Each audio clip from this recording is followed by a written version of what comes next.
So let's talk about the tour, man. I'm excited about the tour. You've got a great Yeah, itinerary lined up, don't you? we'll be around here in Sedona just so we can recover a little bit from the event before hitting the road. Yep. And then so we'll see Montezuma's Castle, Montezuma's Well, and Okay. VRV petroglyphs. Okay. Yeah, and then Monday we'll head up towards Hopi. We'll stop at Flag along the way and go to Wapaki again. You've been there before. Those are some of the biggest ruins with the ball court, the most northern Yeah. ball court. And you know what's so And interesting about Wupatki is the blowhole. See, yeah, there's a little hole that breathes in and breathes out. It inhales and it exhales.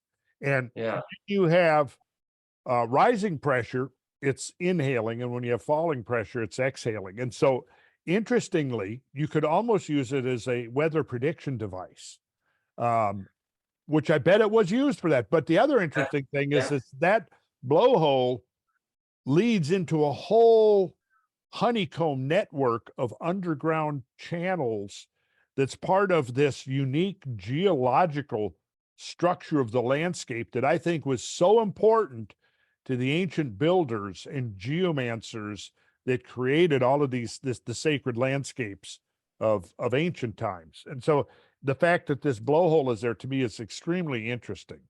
That they chose to build their complex, this sacred complex, around that aperture that leads into the, so we say, the underworld or the inner earth. yeah, Yeah, yeah. And in the summertime when it's blowing air out, it's like an air conditioning it when it's is. so hot Yes, out. Remember that? yes, I do. I sure do. Yep, Yeah. it's like an And air then conditioning. then we'll go up to Cameron Trading Post and have lunch there like we did last time. I love And Cameron Trading Post. yeah, me And too. it's right there at where the Canyon of the Little Colorado really begins its first really incision into the earth. Yeah, And yeah, yeah, it's an amazing place. So you've got right there at that point, it was a confluence of a huge amount of surface drainage off that sector of the Colorado Plateau that fed in and created that extraordinary uh canyon of the Little Colorado. So we're gonna yeah, and yeah, we get to they have a really cool gift shop there that the Navajo run. yeah. And we can go take a look where we went last time. We'll probably go over to the South Rim though to take a look at the the Sipapu, the little Colorado down there in the Grand Canyon from Aha. South Rim. Okay. And then we'll stay there at Cameron Trading Post that night, do some star watching with Cleve. Cleve and Bertram will be with us. So we have both Hopi and Zuni guides with us. And we'll stay the night at Cameron Trading Post, do some star watching out there. Like I said, catch the Grand Canyon. And then we'll head towards Hopi. And on the way in, we'll go to Coal Mine Canyon and Blue Canyon. Okay. And those are you saw those last year. Yeah. Was that last year or was that a couple of years ago now? I'm getting confused. I think that was a couple of years ago. Yeah. Man, we've done so many. That's Cameron Trading Post. That's right. It sure is. It sure is. Let's look at some more little imagery here before we move on. Yeah, this is, Yeah, I love the old architecture on old oh, buildings and yeah, me too. Uh, yes, I sure do as well. And let's see here. Oh, yeah, here's from the gift shop, and that helps to support the Navajo. Here's the restaurant. yeah, and we're going to be bringing a food cooking team with us. So this is cool. I like the bridge that's right there because Yeah, yeah, right over the top end of the Little Colorado Gorge, right there. yeah, it's amazing. Yes, it Uh, is. so we're gonna stay the night there. It's a beautiful place to hang out. It's the middle of nowhere, so The stars are going to be just really bright and radiating. But like I said, we'll have a team preparing food for us. Yeah, this is Coal Mine Canyon. Just some amazing Look at geology. this. I mean, what causes that? Well, it's first it's water erosion, and then Right. that's followed by wind erosion. Hmm. So water erosion does the initial down cutting, and then the wind over, millennia shapes and sculpts it. But these are hoodoos. In this, and look, you can see the dark layers of coal, why it's called Coal Mine Canyon. Yeah. Coal Mine Canyon.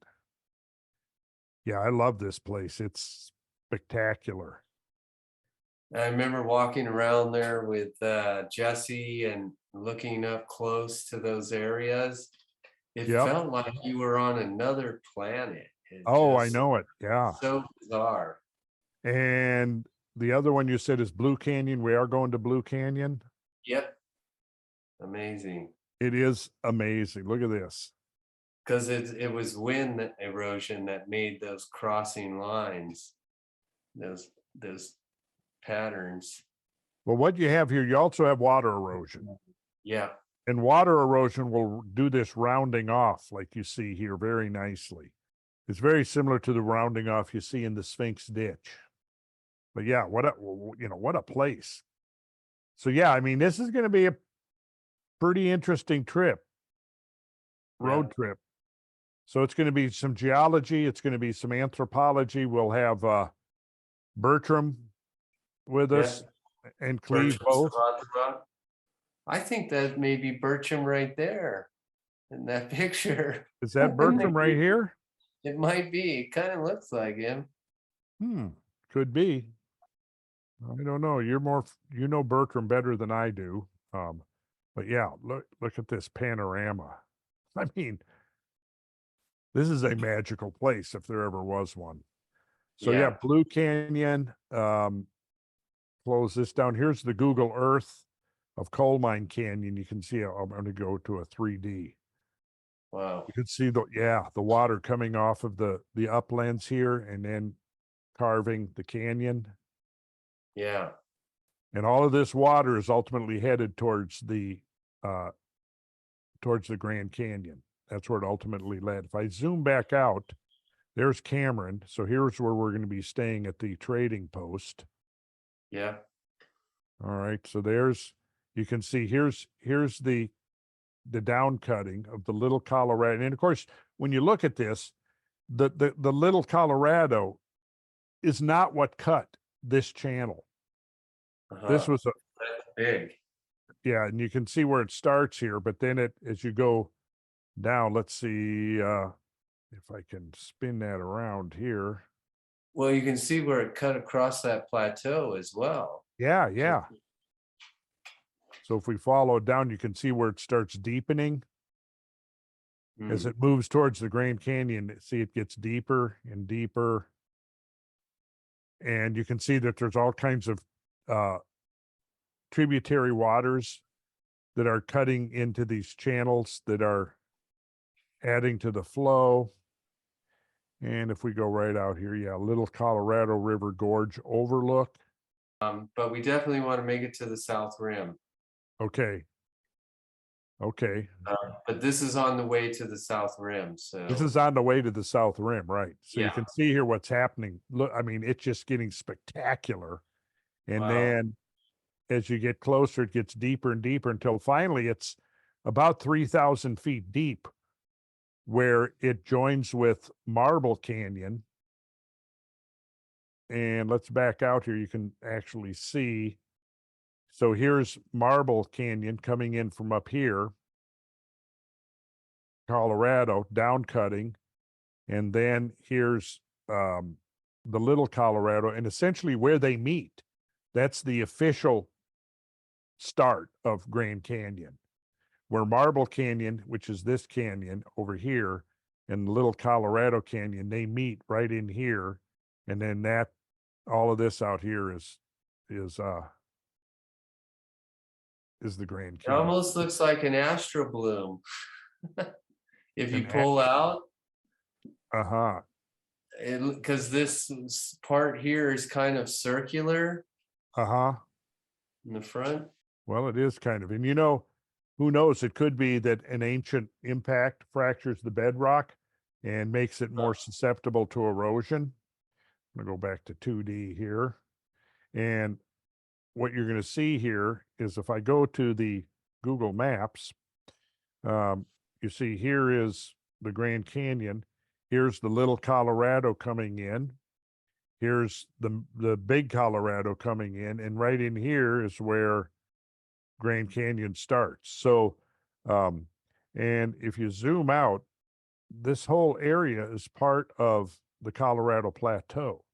And all of the waters, the tributary waters flowing the San Juan River, the Green River, several others, they all drain off the plateau through Grand Canyon.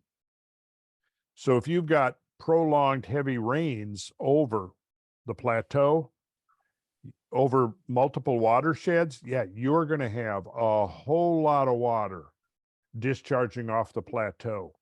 And if you look at the topography of it, you'll realize that the plateau is somewhat tilted towards this area, which if you look at the whole plateau here, it's about sort of say between 7 and 8 o'clock from looking at it from above. And the plateau is tilted towards that. So all of this water flowing off, all this water that carved canyonlands and Capitol Reef and arches, all of that water is flowing down through this area and discharging off the plateau right here. So it's a hell of an interesting story. And we will be talking about that on the tour. I mean, that's a big part of like taking people out to so they can get this big picture of these amazing earth events.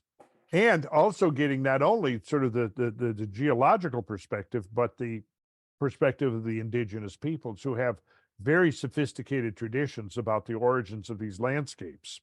We'll also get to go to Dawa Park. I don't know if you remember that, the the Yeah, panels of petroglyphs. I do. Uh, so there's many, there must be, I don't know, 80, 100 panels there. Excellent. Now we're going to do Rock Art Ranch.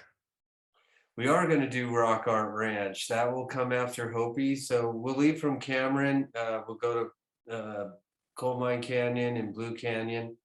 We'll have lunch, and then we'll go check out Dawa Park with permission. If it's possible, we'll get to check out Prophecy Rock. And we'll get to hang with Bertram and Cleve and Ruben will probably meet us up there as well. Okay. So we'll have those guys with us, and then we'll head to Winslow. We won't stay at Hopi. We'll head through there. We'll do all the stuff that we wanted to do there, and then Winslow's only about 40 minutes away. So we'll stay the night in Winslow. That's Wednesday night. And we'll get up in the morning and go down to Rock Art Ranch, visit with Brantley. I just talked with Brantley the other day. I think he's 85 now. He said, "Oh yeah, Robert, I remember you all. I remember Randall. That'll be great." Well, if Brantley remembers Randall, okay, we got to go there. Yeah, I really enjoy Brantley. Yeah, he's cool. He's the coolest. He's an archetype. Yeah, he's just like, from another time. Yeah, he is. Make him like it anymore. So there's 3,000 petroglyphs there. The most petroglyphs in one place in this area, and some of them have dated back 9,500 years.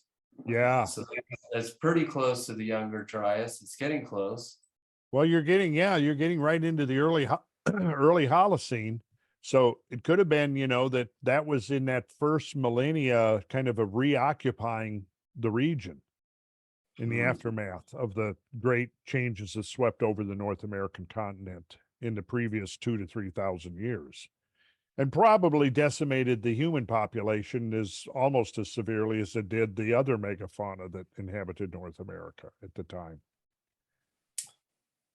There's the flyer. I forgot to change it. I wanted to have that up there. I can't wait, man. It's going to be a riot. Yeah, it is. We have a good time no matter what. We do Yeah. good at that, Randall. I got to start getting rested up for this weekend and tour. So I Yeah, got to you start getting to definitely bed early. I can't be staying up late like this till 3 a.m. Gosh, no wonder I'm getting sleepy.